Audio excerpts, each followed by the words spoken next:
Hi guys and welcome back. So today I'm going to be showing you how to make a tiramisu. Let's begin.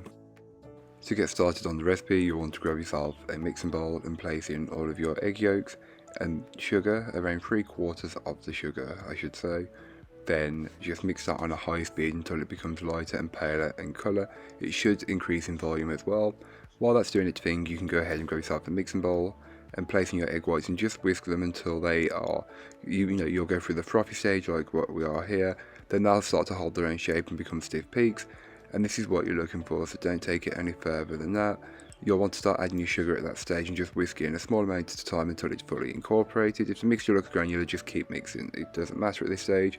Repeat the process until you have no sugar left, then you're good to go.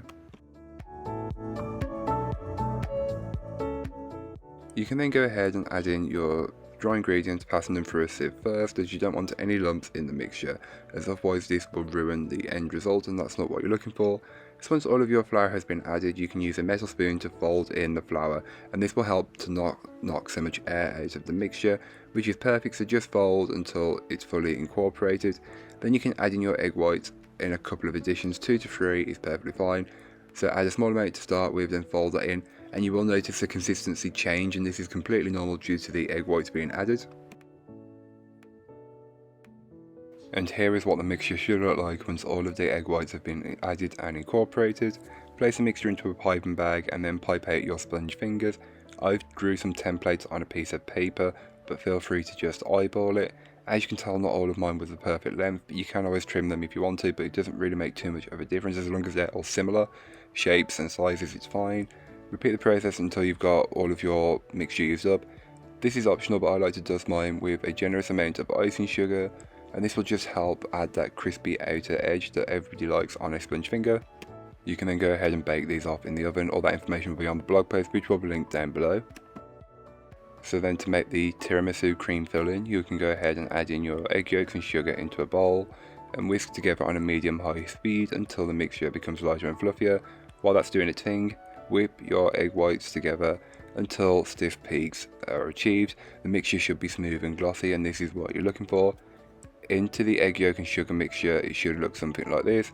You can then go ahead and start adding your mascarpone cheese, and just in small amounts. You don't want to add it all at once, as it'll make the mixture far too liquid. But by the time the cheese has all been incorporated, the mixture will have changed consistency quite considerably. But this is completely normal in what you're looking for. So I know it looks very loose right now, but don't worry, this is completely normal. Add in the whipped egg whites and just again in around 2 or 3 additions, and just fold them in with a metal spoon, and this will ensure that you don't knock too much of the air out. Repeat the process until all of the egg whites have been fully incorporated, and you will find that the mixture has changed in consistency considerably from when you first started, and again this is completely normal.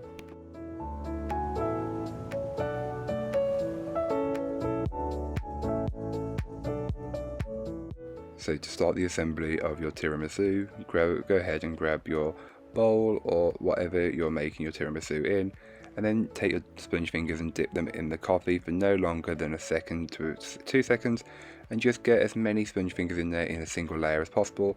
Then on top of that, you'll want to top it with some of that cream filling that we made with the egg as well. So just lay that on, and you want a good layer, as don't be stingy, be very generous. And you might find that the mixture looks loose. Don't worry, it's perfectly fine. It will set up once it's in the fridge. And then repeat the process of dipping your sponge fingers and creating a whole nother layer.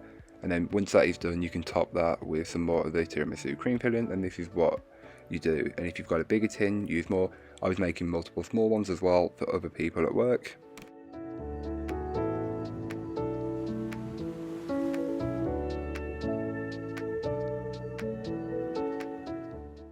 You can then go ahead and optionally smooth off the top a bit more.